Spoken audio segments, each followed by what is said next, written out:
Welcome to Phil Fails. My name is Philip Jones, and today my guest is David Beaver, returning guest. I'm honored.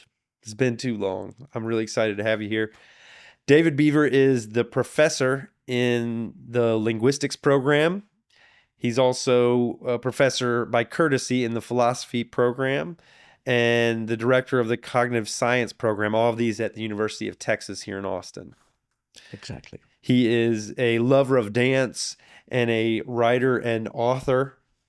I'm holding right now his book that he wrote with Jason Stanley, The Politics of Language. Let's see, I think I'll let me hold it that way. And today, Phil fails at neutrality. We shall see. We shall see. I think perhaps we all fail at neutrality, so it should be easy for you. Yeah. I want to start this discussion with a quote from chapter 7 from your book, or from the book, you and Jason's book. If I say your book from now on, just have it Jason will be fine with that, don't we? under no, yeah, Jason, I mean you and David. Chapter 7 is a chapter on neutrality, so it's really a place we'll probably draw from as we have this discussion, from the book The Politics of Language by David Beaver and Jason Stanley. The quote at the beginning of this chapter is as follows: "We must take sides. Neutrality helps the oppressor, never the victim." This is a quote by Elie Wiesel, and he said that quote during his Nobel Prize acceptance speech. He's a Nobel Prize winning scientist? No, he's, I guess you would say he's a human rights activist. And he's a novelist, actually best known as a novelist, Okay. really. He had a fascinating and difficult life history. He, as a child, was in a concentration camp and managed to escape the Holocaust alive. He became a refugee. I wish now I'd checked up on his Checked life up on before him. It's talking, but okay. it's fine. But he left Europe as a refugee and got into Israel, with the bulk of his family dead, like so many, and he made his home in Israel and continued to write, I think largely in French, originally French and English, and his books are, you know, he's well known as an author, Mm-hmm. but he died a few years ago, within the last 10 years. Um, so if just to continue with Wiesel, he's a fascinating case for a reason. An Israeli friend of mine pointed out last year to me. So Wiesel talks there in a way that's often quoted about the importance of not remaining neutral in the face of oppression. Now, Wiesel, after moving to Israel, not surprisingly, was an ardent Zionist. Hmm. What else could he be? That was defining for him, that he had a place to be safe and where he thought Jews could be safe. Mm-hmm. So during his life, during the last 30 years, especially of his life, as we know, there was a lot of conflict between Palestinians and Jews. It's relevant right now. Yeah. It continues to be relevant. And among the things that happened were people losing their homes, Mm-hmm. not being able to earn a living in the way they had been before, and being subjected to various other forms of oppression, sometimes dying, Yeah. sometimes. Not being able to move freely. Right. Seems like we're So talking about it's the Palestinians there. absolutely. And so um,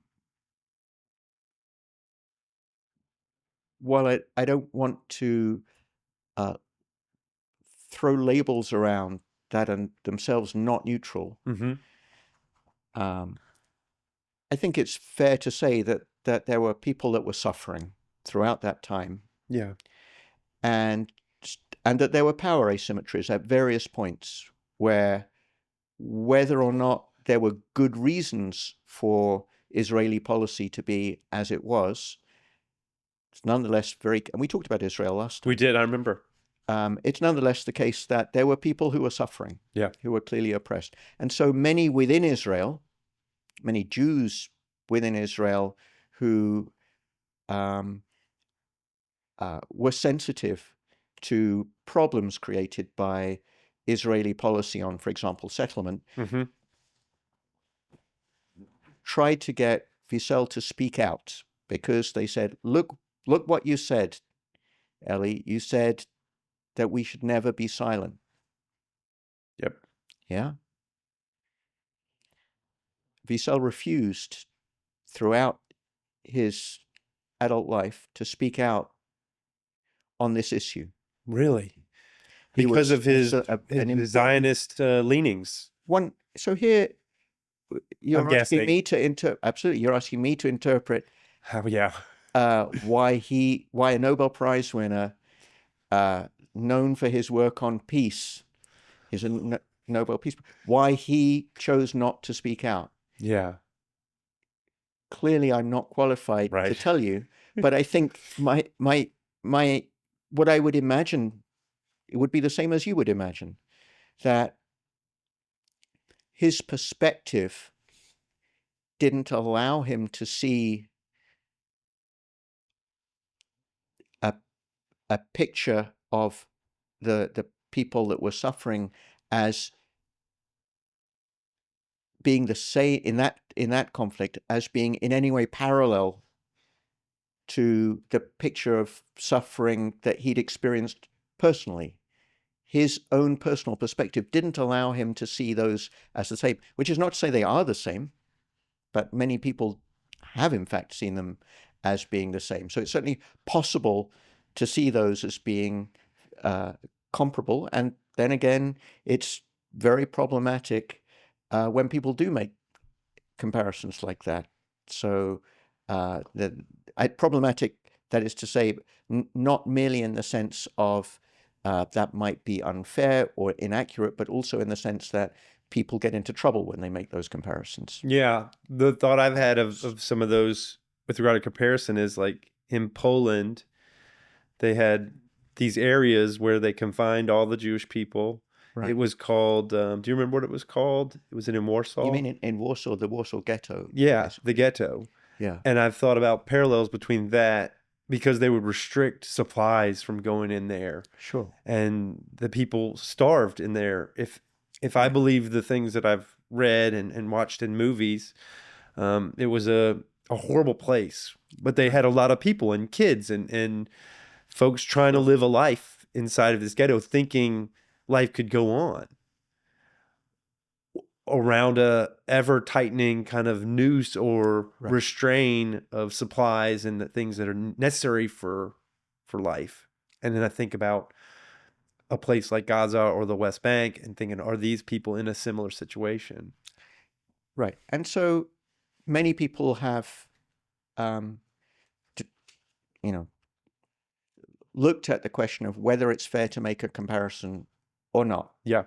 I think it's Masha Gerson who's spoken most vividly about this, and as a historian has studied the issue, and made I can find references for you later if you want to put them up on a website. Yeah. But made a clear case for why it would be reasonable to at least look at the question of what's similar and what's different. Yeah. But for many people, that mentioning these things in the same conversation is already a step too far, because these are emotive issues.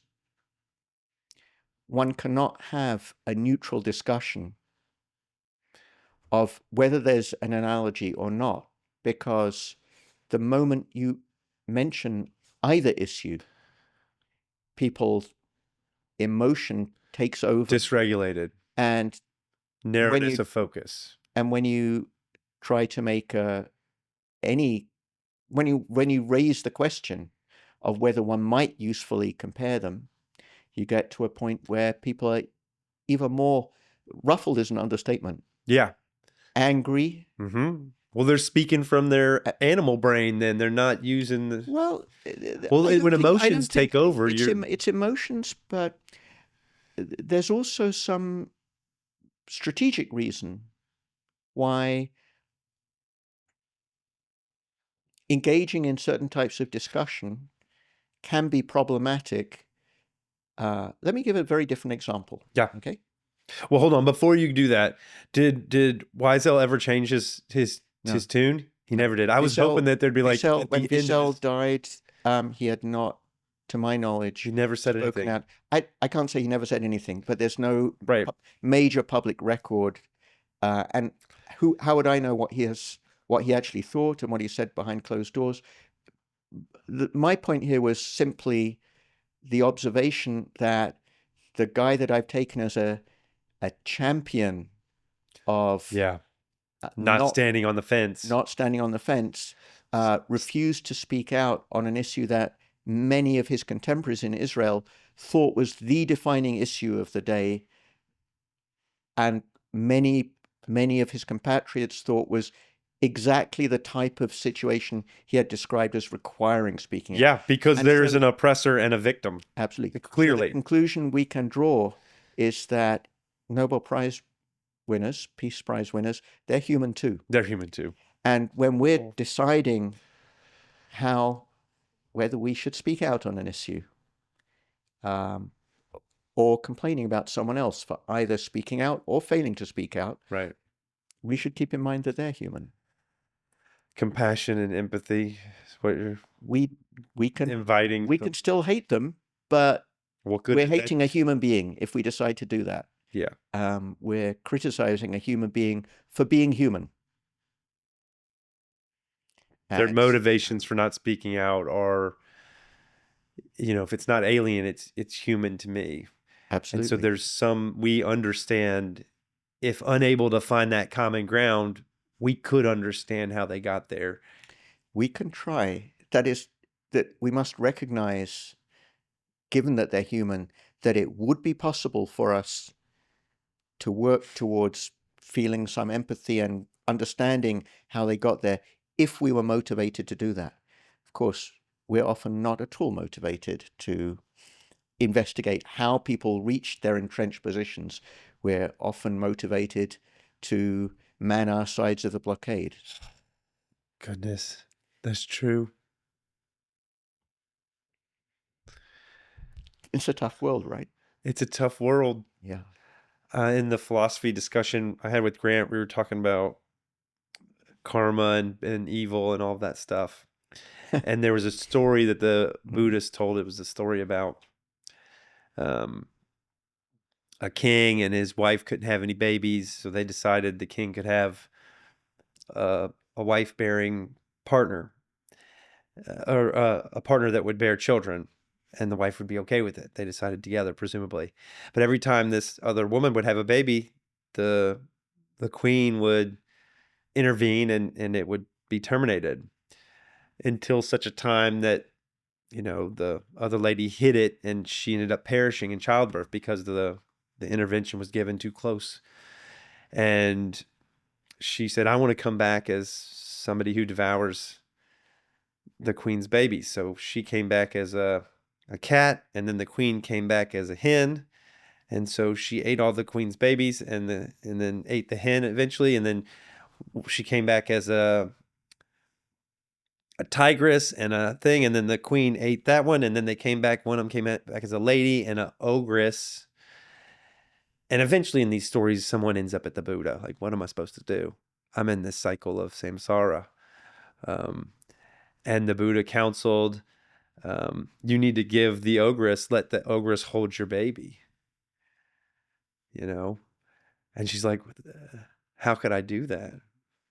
And I think of that when sometimes it feels like our positions are life and death.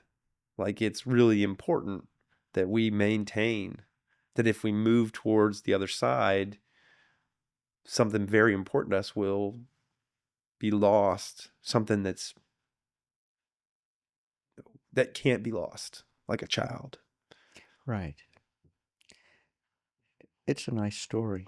And um, when, so in the story, the person you're facing is an ogress, but it's important, I would have thought, to recognize that the person you're dealing with is a human being.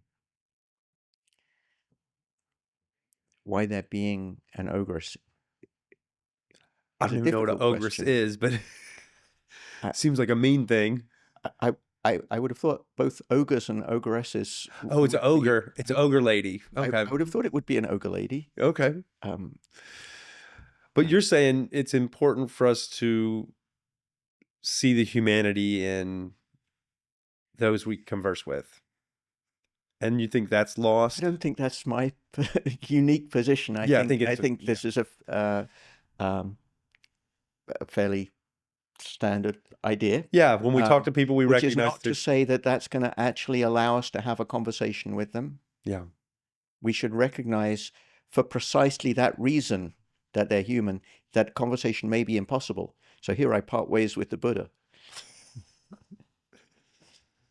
The fact that you can empathize with someone, I think, increases the chances that you'll be able to recognize their position and make sense of it. And if there is a space for reaching out, you'll be able to do that. But it doesn't guarantee that there will be such a space. I think if someone is entirely focused on their self-interest, they're merely recognizing that their certain path led them there, won't be enough for you to make peace with them. Yeah. Because they're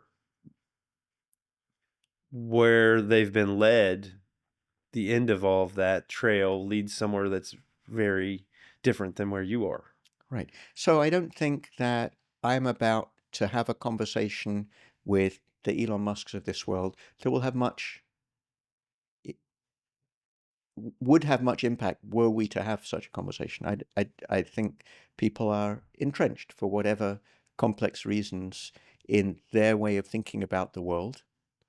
And there are various stories about why Elon Musk, for example, may have ended up thinking the way that Elon Musk thinks. Yeah. Who knows if those are accurate or not?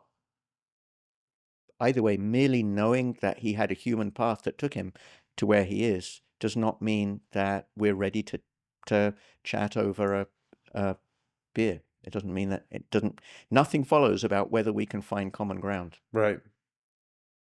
Well, how do we flow through a discussion about neutrality, uh, given all that? Well, if I can go back to the other Oh, yeah, example yeah. that I mentioned, the point I wanted to make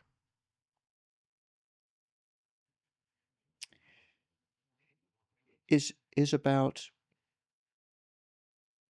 let me think for a moment because I have to rewind to where we were in the My conversation. apologies. No. So uh,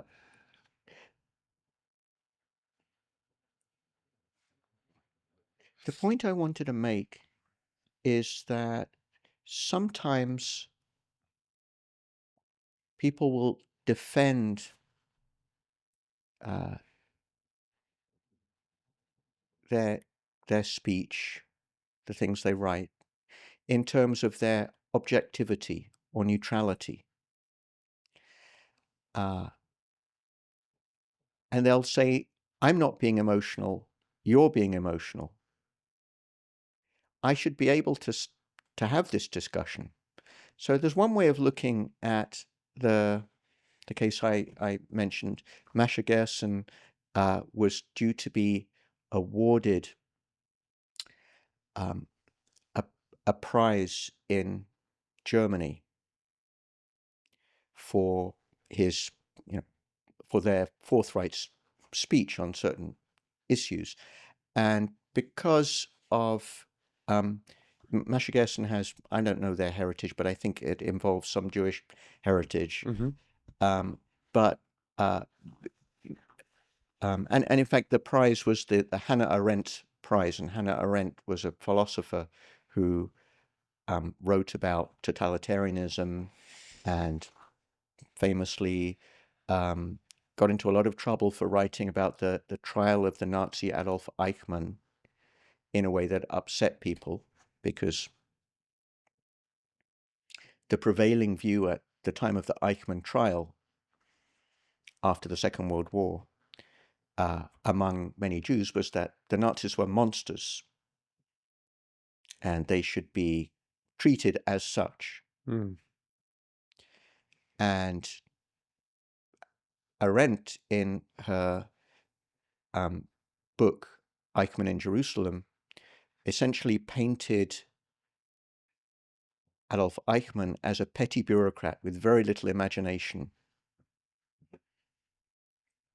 What was missing in Eichmann was an ability to recognize the inhumanity of what they were doing, according to Arendt, Mm-hmm. rather than Eichmann being a monster dedicated to the destruction of anyone. So Eichmann, from this point of view, was not what people might have regarded as an ideologue. He was a bureaucrat A rubber stamper. who didn't think twice about rubber stamping Atrocities. terrible atrocities, for example, in the name of efficiency. Yeah, this was an unpopular view.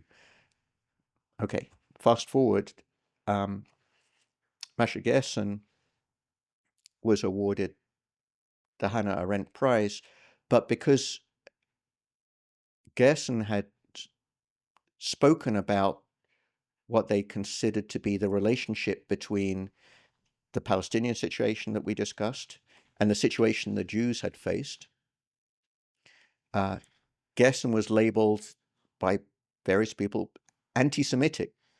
He's they, as I said, have, I believe, a Jewish heritage. Not that that should be determinative either way, but it's merely to say that this is a nuanced question. And Hannah Arendt was also Jewish, by the way. Gerson commented afterwards that Hannah Arendt would not have received the Hannah Arendt Prize in Germany at that time. In fact, Gerson did receive the prize, but it had to be moved to a different location. There was a big furor about it.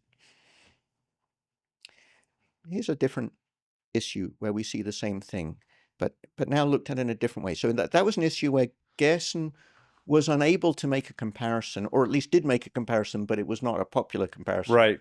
And He you suffered. might say that there were attempts to silence Gerson based on them having said something that was unpopular with many people. And you might say, well, Gerson was the voice of reason. You might take the view Gerson was the voice of reason. These other people were just emotional. Okay? Now, I actually do feel something like that. But I want to be really careful. Here's a different case.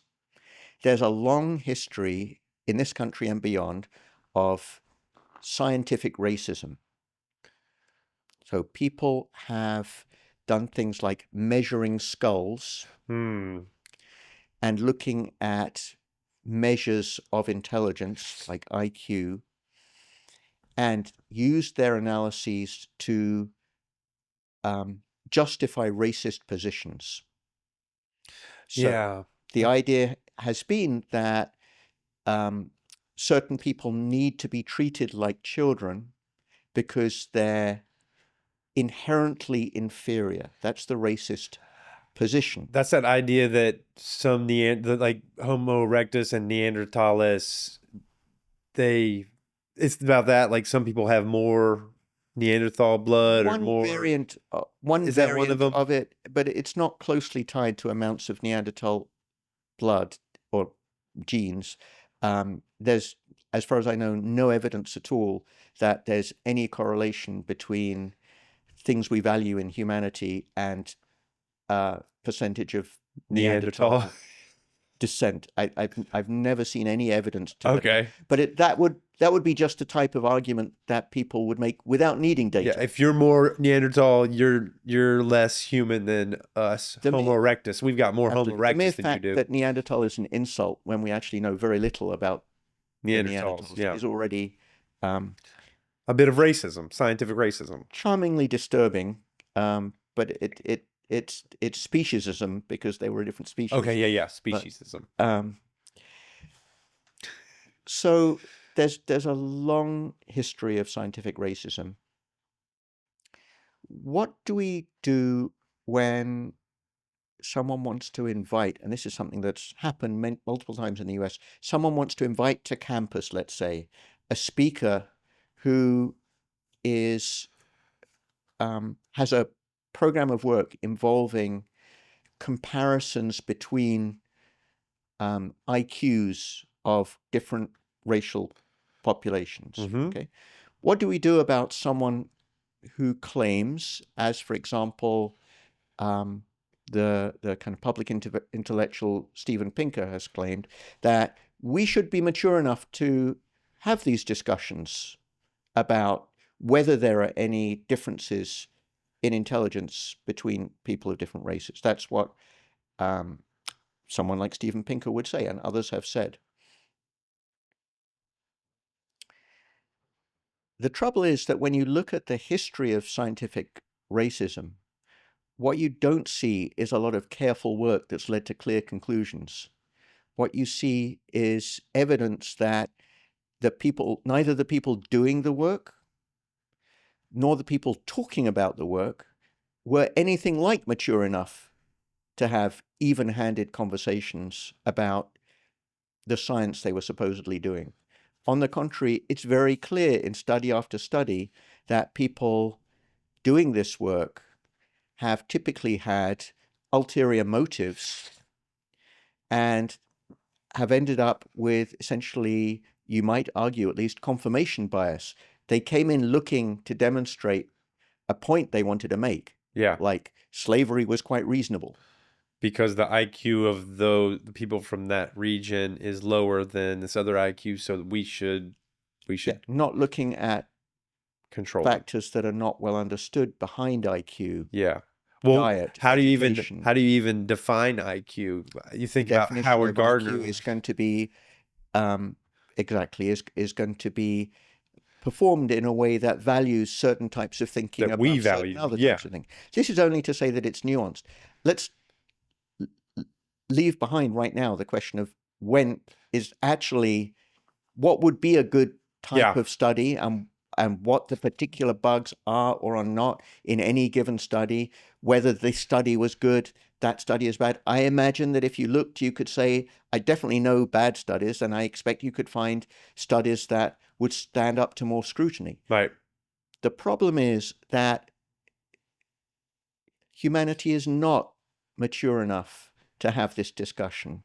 What actually happens, as a matter of fact, is that whatever the results of any study, We look at the results. people make atrociously simplified claims and run about screaming that these people should or should not be denied this sort of freedom to do this or that, and we find justifications for essentially racist ways of looking at the world. This is not to say that everyone who reads any of this work is a racist or becomes a racist. It's rather to say that it's a matter of fact that the work gets misused and abused, and also that some of the people, at least, perhaps a majority of those who've conducted this type of work, have not had what I would describe as pure motives. I don't know what a pure motive is, but I'm confident they haven't had pure motives. I think, on the contrary, they've had interests in justifying a particular way of thinking. Given, if you accept that there's reason to say that no Should they be discussion of allowed this to issue has, influence with their speech at UT? yeah. That's the So question. Yeah. absolutely. So if you take it that nothing good comes of such discussions, we haven't reached a stage where we're able to look in an interesting way at differences between intelligence of gender or intelligence of race. People find it very scary. If I tell you that at every major American educational institution, women are doing better than men by a tiny amount on average, people find that either scary or a big deal. I told you so. Whatever they feel, they don't feel like, oh, that's an interesting fact. Let's look at what's going on here. What are the different causes of that? Are women working more? Are men? They rather leap to a simplistic story. The simplistic story could be, well, that's because it clearly shows your grading system is all messed up. Like someone might decide, because I already know that men are the smart ones. Yeah. Uh, We both know that, David. people mean- think they know things, Yeah. right? And um, the fact is that there are certain things that people cannot have neutral conversations about, and we know it. Yeah. We can't have neutral conversations And that about makes some them things. absolutely. And that makes the mere attempt to push, I'm being objective. You can't object to me reporting facts. That makes that hollow. I see. I think I see what you're saying. I'm going to try to articulate it. You're saying that some folks pretend that the facts around a discussion are neutral, Exactly right. and that's not true. Whether overtly or covertly, you know, present, facts lead the listener or the researcher or the masses a certain direction in the facts that are presented. And they're chosen for a particular reason. So we might choose these facts because they support our point of view. We might look for historical justification for our point of view. Even if we're completely right about what actually happened in the past when we recall a certain history, that doesn't mean the facts are neutral, because we've chosen those facts Our and not version. others. Yeah. Not merely to frame. So a different question is whether we framed the facts in a particular way. But just the facts, like this number of people dead or this number of people, this happened. That's a great example. When you break something down into numbers, you've made a decision. You've made a decision to dehumanize at some level, because you've turned people into numbers. I'm not saying that's always a bad thing. Right. It's often the only way one can compare two different outcomes, to say more people died here than there, so there was more of a problem here than there. It's not that that's wrong. My claim is not that that's anything other than a fact. The claim is that the choice to compare these two events in terms of numbers of deaths is not a neutral decision. It's a decision that will justify a certain valuation of the events. There might be other ways of looking at the events. You could look at trying to evaluate how much suffering individuals had. You could look at responsibility for the events, whether they could be avoided.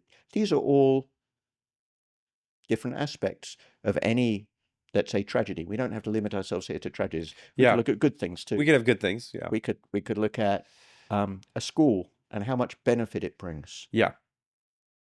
Well, No Child Left Behind, a program brought in by a certain Texan president, George W. Bush, famously reduced a lot of school policy to metrics. How do we measure how well people are doing in different schools? And the net effect for many educators was that they ended up, as they say, teaching to the test. Many educators felt that a lot was lost there. A separate aspect of that, since racism is on the menu today, it appears, though that wasn't my intention. A separate side of it is that the worry that many voters had was specifically, and this seemed like a good thing, specifically that minorities were not getting the type of education they could. Now, there's a racist side to that. There was a worry that people were ending up in gangs and generally lives of violence because of a failed educational system. So No Child Left Behind resonated with people as a policy, in part because people on both sides of the American political divide could see positive in it. People who were concerned about violence and crime thought of it as a policy that would help tackle what they saw as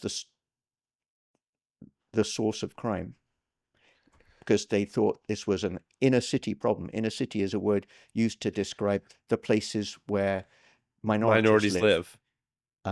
So they saw it as clearing up an inner city problem. Meanwhile, at least some people on the other side of the aisle could also see it as potentially benefiting minorities with education. How could that be a bad thing? Yeah. And it's not a bad thing. If you look at the frame that was sent out, the photograph of George W. Bush signing No Child Left Behind, it's not a coincidence that there are two healthy black children in the frame, no white children. That's not bad. I don't want to say he shouldn't have had those in there, but it leads you to wonder, well, what part did race play in these policies? And if we then look at consequence of the policies, so many school districts in big, largely democratic-leaning cities have faced takeover at a state level because the state says you're not teaching well enough. Yeah. So in Houston, you will find that the local people are not trusted to manage their own educational system, but rather Big Brother, the state, takes over. Are you meaning to tie a parallel to the beginning of our discussion around tenure? Or is it just happening naturally? It's happening naturally. These policies fit together. They resonate with each other. They're part of a nexus, a network of different overlapping ideas and ideals. Some connections are more thought out. Some seem more like analogies. But I don't think it's coincidence. It reminds me of every time there's a session in Texas, there's a lawmaker that brings this policy or legislation where they should get to determine the laws in Austin. Yeah. You've heard of this. Like Austin shouldn't be able to dictate its own laws here.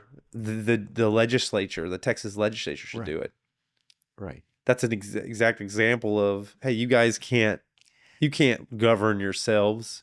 We should govern you. And one way in which, let's say, the Austin Independent School District is different from the relevant Houston school districts is that is to do with the racial demographics of the city.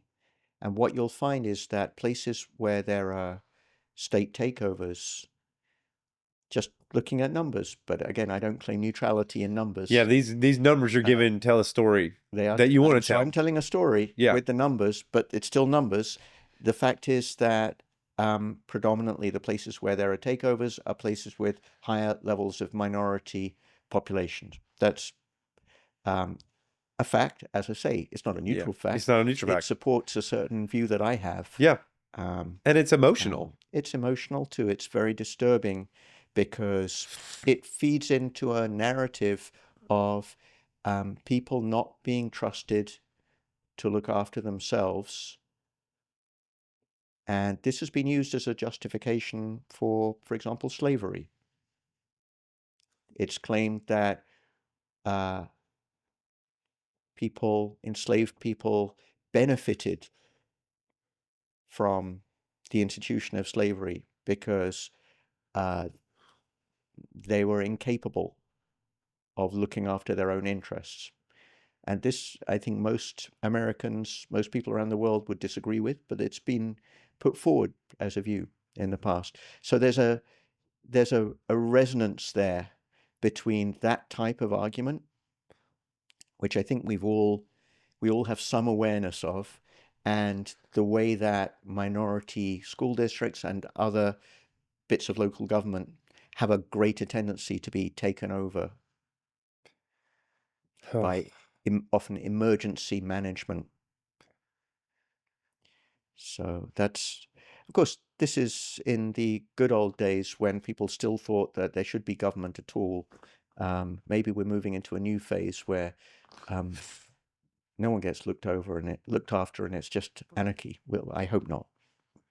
I hope not too. So we're talking about neutrality of data, neutrality of information, which is Right. probably impossible. I don't think that neutrality makes much sense when you look closely, because everything that we choose to say, whether it's an actual fact or not, is something that we chose to say for a reason. And everybody's on one side or the other. We must have reasons and those reasons concern our interests. I don't know if it's necessarily a side, but whatever our interests are. Yeah. So that's one problem. But the other issue is a language problem. So what's a neutral word?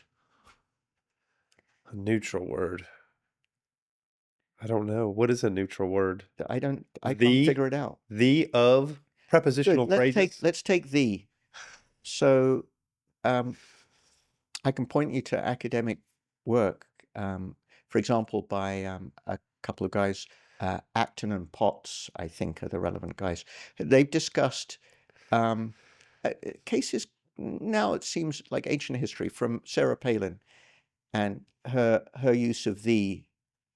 So you can look at expressions like, I'm not talking just about Palin here, the difference between saying Jews and the Jews. So do those sound the same to you? Let me try them on real quick. Jews. The Jews. The Jews sounds better to me than Jews. Well, put it in a context. So if you say Jews live in Israel, how does that sound different from the Jews live in Israel? Huh. So they have very different meanings. What are they? I'm finding it hard to. Let's pick some more. Let's pick some more examples. Okay. I know they're different. So take instead. Let's just take something, whether it's something some people might say. Jews work hard. The Jews work hard. Work hard. I might have a higher percentage of Neanderthal, Brother David, so you might have to give me real blatant examples, and I'm just joking, but let me think of which one I think is wrong there. The Jews it's not a wrong, right thing. Which one feels icky is what I'm trying to sense in my body. Tell me the sentences again. I'm a feel into my body. It was Jews work hard, or let's pick something that involves a very common racist trope. And I have a Jewish background, but that means he can say these things, y'all. David could say these things. But I'm going to say it's a trope that's actually a positive about okay. Jews. What is that? Although it connects into the Merchant of Venice and the history of Jews in the world. Jews are good with money. Jews are good with money. The Jews are good with money. The Jews are good with money. So generally speaking, the Jews is more distancing. Yeah, it did feel like when you said the Jews live in Israel, the kind of distant thought, you said distant, so I'm using that word again, but the background thought for me was they're not of that place. The Jews, it's like they're a group that's kind of there but not tied to it or something. And that could be my own bias. I don't know, but some reason when you put the on it, it made it different in an unclear way. Well, the is in this academic analysis that people have done, is distancing. It's when you refer to the Jews, you're separating them as a unit from yourself. Yeah, you're othering them. So it's very odd for me to talk about the Jews because I am one. Yeah. I can talk about Jews, Jews. and I can include myself. If I talk about the Jews, I seem to be saying there's something other than me. Now, when so the has interesting functions, but it's not just an othering function. Here's a completely different fact about the. Goodness, the isn't even neutral, David? Who do you think uses the more, men or women? Probably the men. You're exactly right. It is the men. Why do men use the more often? Men, on average, have a higher percentage of nouns to verbs than women in their speech.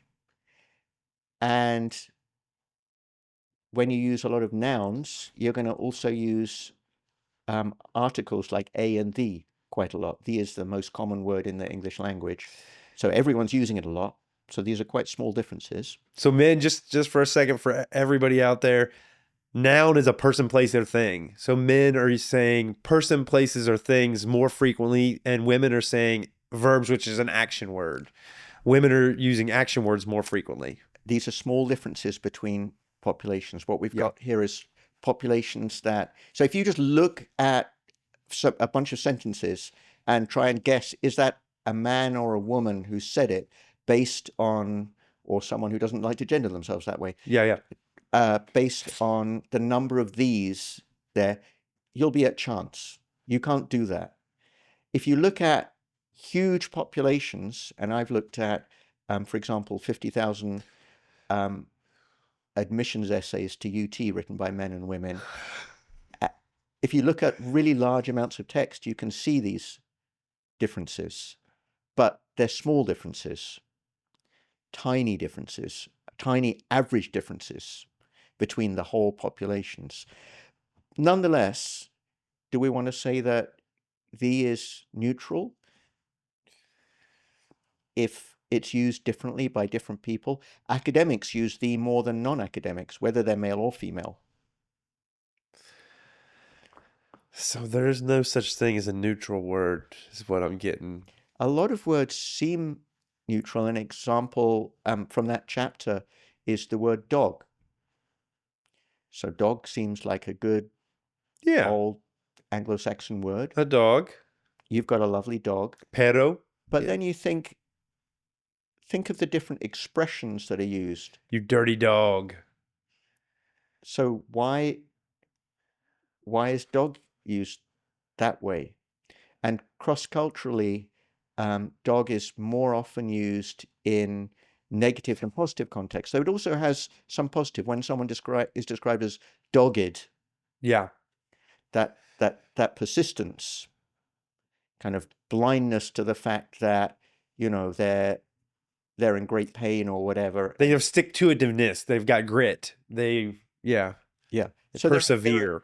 Absolutely. So there are some positives in this constellation, but whether it's just positive or negative, it's not neutral. It's a complex concept with all sorts of associations, some of them good, some of them bad. When you choose to call something a dog rather than calling it by its name, Peppermint. Yeah. That's a decision that you've made to say, to refer to it as a dog rather than by name. And if you refer to that dog by name, you've made it more, let's say, human, more something more alive, Yeah. and less More intimate. distant. Yeah, it's a more, yeah, I didn't think about that as like proximity. I just played your game in my head a little bit. I said, well, what about A? A is Yeah. pretty good. And then I thought, like, well, David, do you want to have pizza? And I thought, well, do you want to have a pizza? Does that change? It does kind of, it changes. It's like I've got a specific pizza in mind if I say a pizza. Can any, so all language is positional. Hmm. All language reflects the position we're in the world. Huh. What would it be for me to wear neutral clothes? Is gray neutral? No, that's a statement. Yeah. I like wearing black. Is black neutral? No, it's like what people in the theater wear. It's so it has an arty connotation. It can have a goth connotation. Yeah, you're right. Um, If you wear too much color, you you're might think could be gay. you might think brown would be neutral, but there's nothing neutral about the brown shirts. Oh my goodness. Yeah, good callback to the Nazis. Yeah, brown shirts. So Huh. what would be, and I'm picking what would be a neutral thing to wear by analogy with what would be a neutral thing to say. That you're wearing. No, what would be a neutral thing to say? When we use words, we're showing the world What we're who wearing. we are. Yeah. Our choice of words Am I someone that's exposes, inclusive? for Am example, I someone that's in a community with Jewish folks? And I would say the Jews live there. Or, darn it, that's the wrong one. Am I the one that would say Jews live there? The people, my people I'm in a community with live Right. there. They're Jews versus a Absolutely. distancing the Jews. Why are we speaking in English, Phil? That is not the language that's always been spoken in this part of Texas. The mere fact that we're asking about the and a reflects the current political situation in which English is the dominant language here. We could have been using, El and La. we could have And been doing that. We if we knew how to speak Native American languages, yeah. logically we could have been doing that. I'm not saying we should have been or that there's any good reason for us to do that. I'm just saying, it turns out that the fact that we're speaking in a certain way is reflecting something about who we are and what the world's like. Yeah. This is trivial. This is not like a deep claim about the world being messed up or anything like that. It's just saying the language we use reflects where we are in the world and how we live our lives And how we and perceive who are our ourselves. friends and all sorts of stuff like that. What would it be for that to be neutral? Would it would mean, well, I'm neutral in my relationships to all other people? What does that mean? How can I be neutral in my relationship to people? I have some friends and some other people that are not so much friends. And maybe strangers. Yeah. I That have are a probably position. a little fearful of. Exactly right. Yeah. Huh. And you really got me thinking, David. I think that's why you're here. Hopefully you got everybody thinking. I don't know that I want to overthink this because I think there's something very Okay. simple about it. Yeah. Namely, when you speak, it says something about who you are. Right. Lots of people have been aware of that. It's a topic that you find in literature going back through the ages. People speak in different ways to reflect who they are. Much of the art of a playwright or a novelist is to give voice to characters. Right. And we like some of them and we don't like others because of the uniqueness of that position or the way they. And we all develop our own voice and change it in different, all the world's a stage. I don't know that I'm aware of it though. I would hate to use the Jews and unbeknownst to me, have those around me think that I'm distancing myself from people that are in my community. Well, the good news is you will tend to use language that does reflect who you are. And in fact, part of who you are is the language that you use.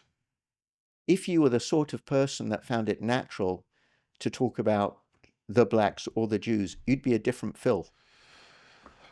But I was raised in Mississippi, and I might have some, cultural detritus that I don't want on me, that I would say something like that Yeah. just because it's what I've heard, as opposed to how I want to view the world or how I want the world to be. Why was I laughing, Phil? I don't know. I was laughing because you described your what might be left from Mississippi as detritus, which is, I think, a very negative term. It's the sort of stuff that gets left on, I don't know if you have to scrape it off ships or Barnacles, things. yeah. It's not stuff you like bringing with you. I No. hope you brought something good from Mississippi as well, but it seems like this way of conceiving of what you brought from there is involves evaluation. It's not Well, neutral. I observed things and was influenced definitely by how people interacted while I was there. I remember stories. I remember. But the fact is that presumably you have changed your way of speaking and I guess your way of thinking in ways that have, that's what growing up is about. Yeah. That this is not to say everything in Mississippi is problematic, but there were Yeah, there's presumably good things in Mississippi, y'all. presumably some things that in your background that you grew away from, Yeah. and some things you carried with you, some values you carried with you. And we certainly do get confronted every now and again with things that we haven't questioned from that we grew up with. Yeah. I don't know if you can think of any examples from Mississippi that are like that. Some point you won't know the things you haven't questioned. It would have to be things you've already questioned. Yeah, I had at to, some yeah. point, because we don't know what we haven't questioned. That's the whole point. These are, as we say, the unknown unknowns. Right. Unknown unknowns. But there can be incongruence between your present self, how you view your present self, and some past behavior, almost default Absolutely. behavior. Absolutely. And you have to have some awareness to say, wait, what does that mean? And how am I presenting in the world versus where do I think I am? I found a case like this quite recently. So when I was growing up, there was this huge problem with this drug thalidomide that led to, it was given to pregnant women, and babies were born missing limbs and with all sorts of problems. So this was a catastrophic period in I guess in the I would say in the 60s and 70s. It may have been, it was around there, I think, but I don't remember the history perfectly. A schoolyard insult. We talked about this in our previous conversation. Okay. Yeah, this became something you would say to someone. Right, but actually the expression that was used in Britain was flid, and people would Flid. accompany this with a gesture that was, this would be like 7-year-olds would do this, accompany this with a gesture that was supposed to kind of mimic a disabled person. Yeah. And they would use this just to insult anyone. And I found when I was thinking about someone bad doing something bad in my head the other day, that came up, that just passed through my mind, that word. Like, it's still there. Flid. Yeah, it's still there from, even though it was, by the time I was in my teens, people had recognized that. Did you use it? I don't have any memory of it, but it was normal currency. I think I would guess I did. Like, it was when I was 6 or 5. I don't know. I don't have any No. memory, I'm but getting some ideas I think now. it was very, very normal. Yeah.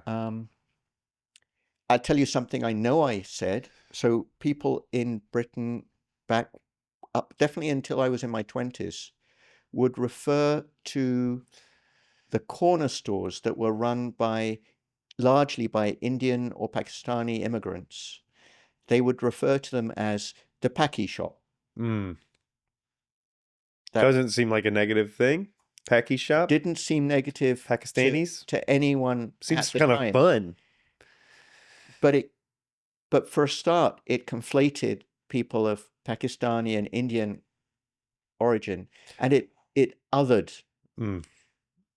The thing about othering is it's not just that you other one group, you put all sorts of different people who are not you think like you together in one bundle. So Indians, Pakistanis, there's a bunch of people that fell I under don't think Paki shop. anyone would have cared if a particular store happened to be run by a Thai immigrant. They just called it Paki shop. So there was like a skin tone side to it. There's no question Yeah. that it involved racist oversimplification about groups of people. And it's not standard currency anymore for that exact reason. But I know that that was the way everyone talked. Now, you might say that some would definitely say it's an epidemic of wokeness that led us to, police this type of usage and stop it. It's like, I don't know about an epidemic of wokeness, but I don't think it was doing any good. I don't think it cost us that much to change. Yeah. Um, When I was growing up, man, this is a difficult one, but when I was growing up in Mississippi, I would use the N word. I'm Yeah. not going to say it here, but I would use that Yeah. up until I was probably 14 and 15, maybe 13. I don't remember when, but I'd be around other people that would use it too. Right. And just, um, I joked around with a buddy of mine in workout class. I want to still bring some of the energy of that child into the present moment through comedy, Right. through like ideas of humor. And we were talking about superpowers, and I was asking him, what would your superpower be if you had one? Uh-huh. And oftentimes it's to fly, or maybe it's to swim underwater forever. And I told him, well, I just want to be able to say the N word when I'm singing along to rap music in public, just for that moment to live in a space where I feel safe to just sing along and be present with this song. And I think that'd be so powerful because when I'm alone in my car, I sing along to music in my car. And I say the N word there. I'm not going to say it here, but if I was alone in my car listening to, Tupac or Biggie or, Kendrick Lamar or something, I would just flow along and I would feel big and running it feel good. Right. And whatever else you think about N-word, it's not neutral. It's certainly not neutral, and I And certainly so the won't use it question now. is, right. And the question is, that's an extreme case, but what would it be for a word to be neutral? What would it be for a word to be neutral? Not clear. Or what would it be for something you do with words to be neutral? Let's say I ask you to do something, or you tell me to do something, or I tell you something. I've performed a certain act. I've done something, like an act of commanding, an act of telling. Yeah. What is it for act to be neutral? So you might say, well, surely drinking my tea is a neutral act. It's like, well, I don't even know what that means. It's Yeah. not neutral or not neutral. It seems like a category error. It's nourishing. I've drunk my tea because I felt a need for tea. Or I just want a little And warm comfort as there. it happens, in the process, I've shown you maybe how English I still am, despite like I feel comfortable because this is part of my background, my detritus that I've brought Yeah. with me. I can relax over a cup of tea. I can feel comfortable with someone else with my cup of tea. Right. So when you start looking at it, you're like, drinking tea is great, but that's why it's not neutral. It's not neutral? How could it be neutral if I'm doing it for a good reason? Like it makes me feel good. Oh, it's positive. Yeah, it gives you tones of home. Well, I'm not going to get into the whole history of Of colonial tea, exploitation that led to tea being the thing it is in the West. That's a whole other way in which you could. or the Tea Party here. You're now an American now, so we could talk about the Tea Party, but not the I'm on both not the sides. not the political party, but the Right. when they threw all the tea from the I the I boat. I have dual nationality, so it's now the case that Oh, you're both. we threw our tea into the sea. You That's, threw your own tea into the sea. I'm afraid so. What kind of foolishness is this, David?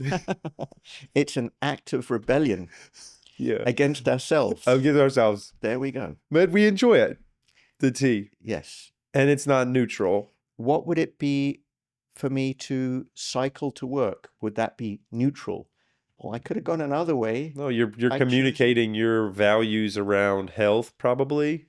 Your values around the environment, potentially. You're communicating your values maybe on taking your That's time. exactly right. But also, I can look at it much more simply. It's not neutral. I did it in order to get to A to B because I wanted to be in place B. There was serves a reason for me purpose. to do it. It serves a purpose. If something serves a purpose, It's not neutral. What the heck is neutrality then?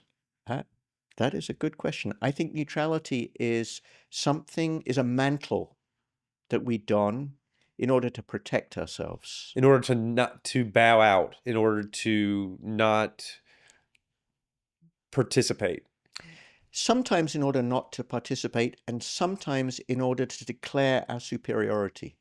So academics like me like to say that we're objective in order to indicate that some other people that haven't got it quite right. You guys, this is the idea of objectivity, haven't been trained like I have. So my voice, my words are worth somehow something special. They're laden with this special currency of objectivity.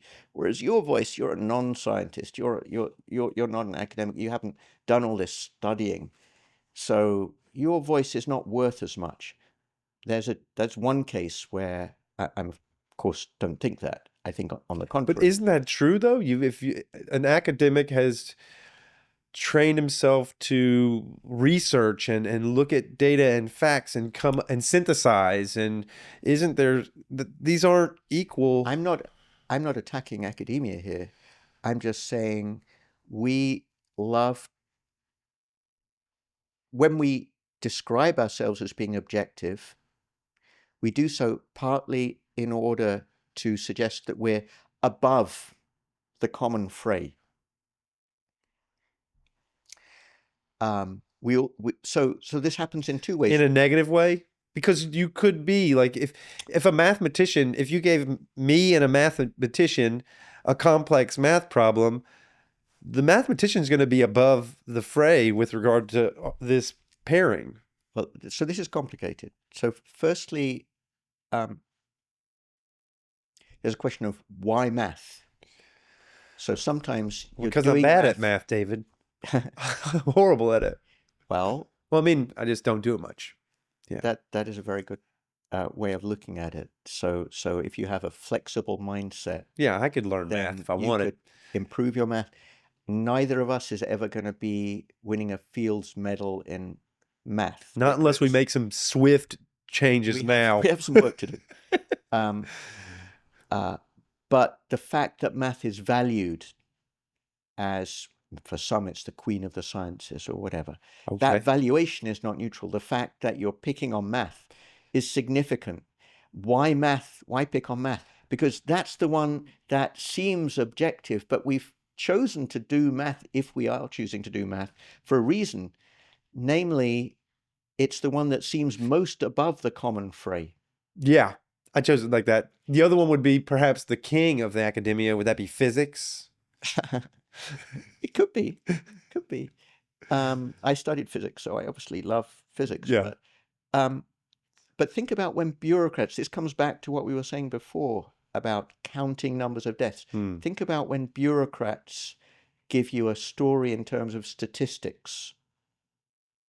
They justify a particular policy by saying it's efficiency, we're going to save money. Or if you look at a case like in Michigan, in Flint, Yeah. there was a big problem with the water. Right. And this was another case where state government took over the management and emergency management of the local area.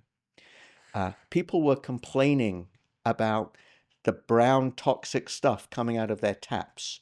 These are guys living right near one of the largest bodies of fresh water in the world. And they're getting brown stuff coming out of their taps because the good water was being diverted elsewhere and they were being fed bad water through bad pipes. The bureaucrats who came in turned this into a bunch of numbers. It would cost this much to do this, and we've done our analyses and we've got this percentage of this toxin. That was their way of talking. The residents' way of talking, and by the way, it's a largely minority population. The residents' way of talking was, my son's being diagnosed with this Cancer or with this problem. Here's a glass of the water. Look at it. Would you drink this? yeah. So They're using there's two academia. ways Yeah. of looking at the same problem. One is a way of directly reflecting the human values and the human experience. Yes. The other is channeling everything through a filtration plant that turns it into pure running numbers. Yeah. Now, pure running numbers are not pure because actually reality was the dirty thing. Yeah. The clean water coming from the numbers flowing from the mouths of the bureaucrats was in fact what you get when you clean away the real problems that people were facing. So are those numbers neutral? No. No, they're a deflection from an unhappy, ugly reality. So I don't think numbers are pure. Back to the academia, I kind of took us off from that. But yeah, that makes sense. It's like you're choosing what data to present. Yeah. And one of them makes it easier to make a choice that really impacts human beings at the experiential level and increases their suffering or continues their suffering. Absolutely could do. Because you say like bean counters said, it doesn't make any financial sense. And the bureaucrats say only we're qualified. That's the education part. Yeah. You don't understand the numbers. This is abuse of education in order to maintain power over people. Education should be a way of understanding humanity, not avoiding it. Avoiding or controlling it. Or controlling it. Gosh, I just, in my mind, I played a little strongman game where I said, well, is there a world where we would have to make a devastating conclusion where we didn't provide these human beings with clean water? And I don't know how you do that. I don't know how you say like, okay, well, this city just can't have clean water because of these numbers. That's exactly what has happened. They probably, what do they ship in all their water in bottles? That's exactly what they did. Despite the fact that these guys live on the edge of one of the largest bodies of fresh water in the world. The world is a funny place, huh? Yeah. Flint, Michigan. Isn't that where Michael Moore's from? Couldn't he do something? He's famous for looking at kind of the industrial and to some extent post-industrial society around Flint.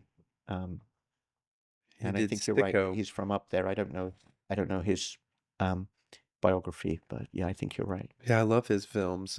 If You Can Love, Bowling for Columbine, Sicko. He did the original one about the Ford automotive plants. I think it's he tends to be a polarizing figure for many. Absolutely. And one thing he doesn't aim for, I think, is neutrality. No, He aims to tell people's story, for better or worse. There's no question that he brings his own biases, perspective to absolutely. that job. And he probably thinks anyone who imagines that a neutral telling of what happened in Flint, Michigan would be an effective piece of film would be nuts. Well, how could you do it? It's not clear what it would mean, but even having it as a goal would be nuts. And no one would watch the movie if you made it.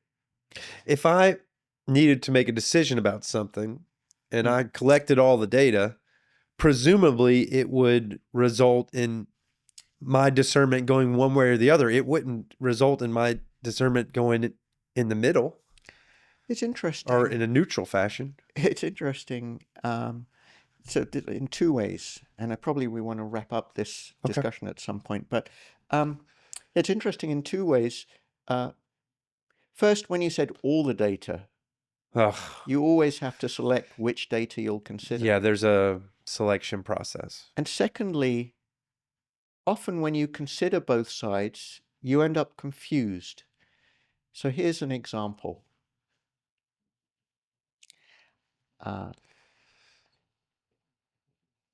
I tell you, so when a doctor is telling you that about a medical option, Yeah. they might say, well, this treatment has a 95% chance of success. And you're like, sounds good, doc. Let's do it. Let's have at it. Alternatively, the doctor can say, this treatment has a 5% chance of failure. And you're like, whoa, how much is it going to cost? How bad is the failure going to be? This sounds, so you're getting into a different conversation. Yeah. Okay. One pushes you towards the treatment, the other framing pushes you against it. What if you consider both? Does that help? And the answer is, once you consider there's a 95% chance of success and a 5% chance of failure, suddenly you're in a headache position where you're like, I just tell me an easy way to think about this. You're the doctor. Yeah. I'm paying you to make this decision. Well, you're not paying them to make Well, to give you the possibles, and that's what they're doing. Yeah. That is, you're not paying them to be responsible Right. for anything other than what are supposed to be bringing you the cold, hard facts. Right. That's what they're supposed to be. But they're not cold and hard. They need to be framed. They can be framed in a way that obscures reality, and they can be framed in a way that favors some parts of reality over others. I want the 95% if I'm in there. I don't want the 5% if I'm in there. Yeah. Yeah. I guess we can't have it that way. We have to Wow. roll the dice. The question here is whether not whether we ought to be neutral, which is Whether the question that Wiesel was getting at, but whether it's even possible to be to neutral. be neutral. And that's the question that we pose in the book and come up with a negative answer. Wiesel was siding on Zionism in his silence. Again, that now we're making a judgment about Wiesel, but definitely that's something many people would say about Wiesel. Some very negatively. It's hard to imagine someone saying that positively. Others would just say, there's no reason why he should have spoken out. Israel was engaged in clearly defensible actions throughout. These people were not oppressed. They were, whatever, terrorists, a danger to the state, whatever they would say. What's the outcome of the chapter? You guys come on the side of it's impossible to be neutral in anything. We Or not come anything, out but on the side that it's impossible to be neutral, and that frequently when someone claims to be neutral, what they're actually doing is showing you their power, masking. They're showing you their power. or they're siding with power. So in my comfortable position, I can be neutral Because about, I won't be impacted by what happens as this proceeds. along with the oppressors. How does this, where does this play as we kind of get towards wrapping up? There's a couple places where this fits, and one is we've been talking about Israel and Palestine. You know, we're so far removed, but yet our government is, we've got blood on our hands. And I've thought about how does America be on the right side of history with this whole thing? And this other lens is through all the things that are going on politically now with our recent president and a mandate that he got pretty much, popular. He got the popular vote in America. And yet at the same time, it seems like it's moving towards, I mean, if you believe Bernie Sanders and some of those folks, an oligarchy, or even the other day I did a deep dive into fascism because I wanted to understand what the heck fascism was. It's thrown around Right. so haphazardly. I wanted to understand what it was, and so I ended up researching Italy and researching, Germany, and there are some parallels in both Israel and America, at least Trump's version of America and Israel's version of Israel. Well, we shouldn't forget that Hitler himself actually was a big fan of America. He looked at what happened in America with Reconstruction and the history of racist laws, and he thought that was a good model. And he's explicit about that. You can read about it. Huh. So that's a disturbing fact about what Hitler thought about America. This is not a direct comment on America, but you can extrapolate whether things were actually good or bad in America from that.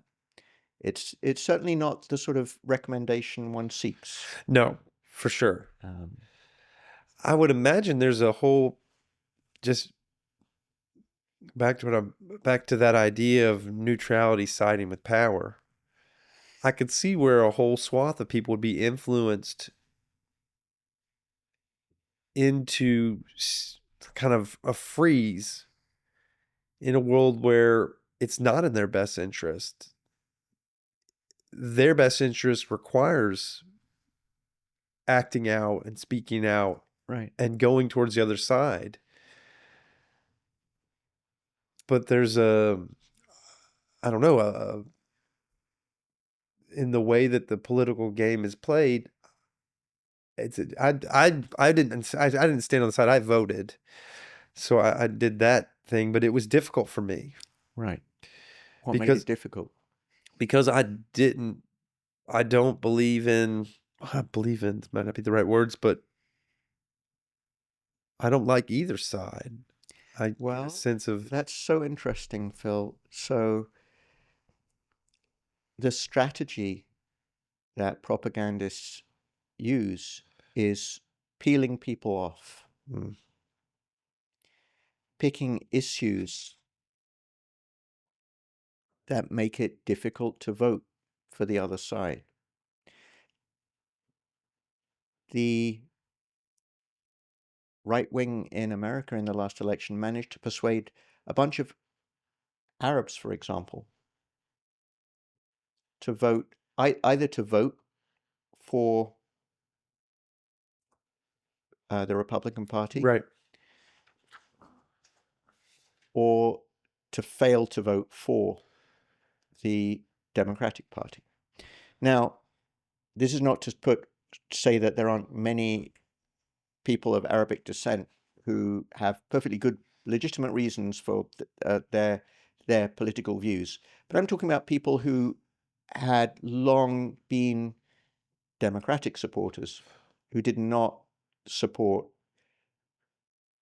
Biden in the last election. Kamala. Yeah, or Kamala in the last election. I'm sorry. Yeah.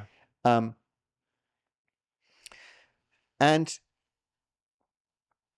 they're just one example of many groups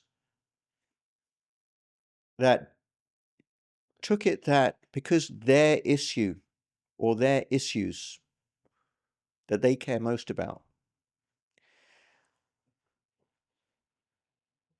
were not adequately treated by either party or by their own party, that they had to, as they say, protest vote or protest fail to vote. Now, it's a weakness or a strength of democracy, depending on how you look at it, that you can do that. But in a two-party system, what's essentially a two-party system, Yeah. we actually have to choose which is the better collection of policies and collection of individuals, Yeah. rather than we don't actually get to choose, for example, exactly how much should be spent on shipping weapons to Ukraine or Israel, Right. right? Those were not on the ballot. What was on the ballot was a whole platform, and furthermore, it's unclear whether whichever party is elected will even carry out its platform. Right. Yeah. So you have to choose a bunch of people, like a president and your senator and your Congress people, on the basis of whether they represent your interests. Whatever that decision is, it's not the same as deciding, do we agree about the single thing I care most about? Right. And you still have the right to, everyone has the right to vote for whatever reasons they see fit. That's how it works. But it's easy for a propagandist to peel people off who are going to be single issue voters or just have a few issues that are the things that they care about, or people who won't vote for someone once they feel anger. So if you can point out something that someone did that makes you feel angry, then that someone is unlikely to vote for that person. That means we're manipulable. We're Even open if to the persuasion. platform overwhelmingly is in your interest and aligns with your values. Right. And this is a fundamental problem with democracy. It's not the case that people reliably vote in their self-interest. No. In fact, people have a tendency not to vote, even though it would be in their self-interest to vote, Yeah. or to vote in ways that are not aligned with their self-interest or the interests of those they say are most important, they say they care about. For example, those that refused to vote for Kamala because they perceived there was inadequate support for the Palestinian side. Yep. Yeah. Then we get that with Trump, the Republican Party. We're getting the same thing. In fact, we get a party that he said we're going to just take Gaza ourselves. We're going to turn it into a tourist resort, and with no regard for the interests of the inhabitants of the region. Which is like worse than And I'm not commenting on that policy. Right. I'm just commenting, well, do you feel that it worked out? Yeah. That you voted or failed to vote that way? I'm like, that's not actually how it ever worked. And that's just not how elections work in this country. So I think I had an idea for how we could do elections. I'm going to share it with you. Oh, what's the idea? I think it's a good idea. Folks should just do a survey of all their values. They don't vote for people. They share all their values. Right. And then they turn them in. And then whoever aligns with those values gets the vote. Right. And then we don't even run people anymore. This cult of personality thing is not working for us. Right. I think it's a lovely idea, Phil. I just hope no one starts using lots of money to drive Oh, the issues that are chosen or what people should think about them, because I'm afraid that the issues that will get voted for are those that run along with the money interests. well, that's But what if we we're can keep getting. that out of your system, then I'll be happy. Oh, well, I'm gonna have to think about this one. I imagine it's difficult to do this Well, experiment. let me take it back to where we started. Yeah. What you're looking for is a neutral way of deciding, how government should work. Hmm. How do you think I feel about that? Yeah, there's no way to do that. I think, as Churchill said, democracy is the worst of is the best of all the available bad options, to paraphrase. Um, there's He thought that democracy was heavily flawed. People have recognized that for thousands of years. In in um, in ancient Greece, Plato recognized that democracy was flawed. Why? Because it was susceptible to a demagogue, a powerful speaker who could persuade people to align with them. Um, That sounds Things have not familiar. changed. I Yeah, know things have yeah. not changed so dramatically, right? I Uh, mean, he's been our current president has been a long time in the making. I was raised with Donald Trump in my life in some way, shape, or form. I'm 47 years old now, and he's been in my life since I was what, 16 or 17, maybe right. 20, whether it was on a building or a TV show, or he was always in media in one way, shape, or form. It's difficult. He's someone with a platform who is a powerful speaker, a Yeah, powerful powerful speaker. demagogue, powerful Yeah, orator. Um, and a and unique orator absolutely in the history of political speech. I think unique. right. And anything but neutral. That's for sure. He's one of the most polarizing figures in uh, American political history. Do you think, or do you think he's just the current one? Because isn't presidential elections, isn't it always polarizing, just the act of choosing one party or the other? I mean, Well, this isn't it? takes us into a whole different discussion. Yeah. Um, th- so the answer is yes, there's always polarization, but it used to be the case that, let's say we just look at senators, their votes were more often um, tied to regional interests Ah, rather than party I interests, and see. more generally, uh, people's who claim to be Democrats and people who claim to be Republicans in the country um, would have less uniform agreement with other people in the same party Uh-huh. than they do now. So there's They would been look at their constituency for policy. right. The other issue is that um,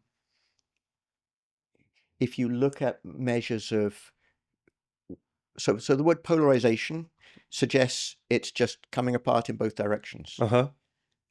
There is such a thing as extremism, where you've got a bunch of people here and then there's a radical change. So that's what happened in the 1920s in Italy and the late 20s and 30s in Germany. A small group of people radically changed from the masses and were they able to capture? And absolutely. So people become radicalized in some way, and then they become part of a movement that can become the new normal, can become the mainstream. And I'm just commenting here that the word polarization is not an apt description for Right, that process. right. Um, it it's what's sometimes called asymmetric polarization. Polarization, again, to come back to where we started, suggests there's a neutral point in between. And there we are, And we can neutrality. play both sidesism and say, oh, these people and these people disagree. And reality is somewhere in between. But if what actually happens is one group moves to a completely different space, then playing both sides suggests that normal is up here. Yeah, they've changed the average. They've changed the midpoint. Right. And so we can question whether that's reasonable or not. It's certainly, whether it's reasonable or not, to talk about both sides this way, there's nothing neutral about the middle. Yeah. It just happens to be wherever the middle is. Yeah. David, I'm a glutton for our time together. And I enjoy it too. Thank you. I've also noticed a couple signals that we should wrap up, and I'm torn about it because I'm like, he just keep on talking and I would keep benefiting from it. But I want to honor those signals and begin to wrap up. Thank you. I would love to continue the conversation. Yeah, me too.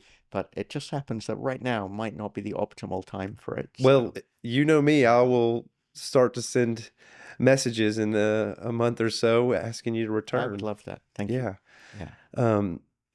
Is there anything you want to say else about neutrality before I do the outro? I think I probably said more than enough. And it's a much drier topic than we picked last time. Yeah.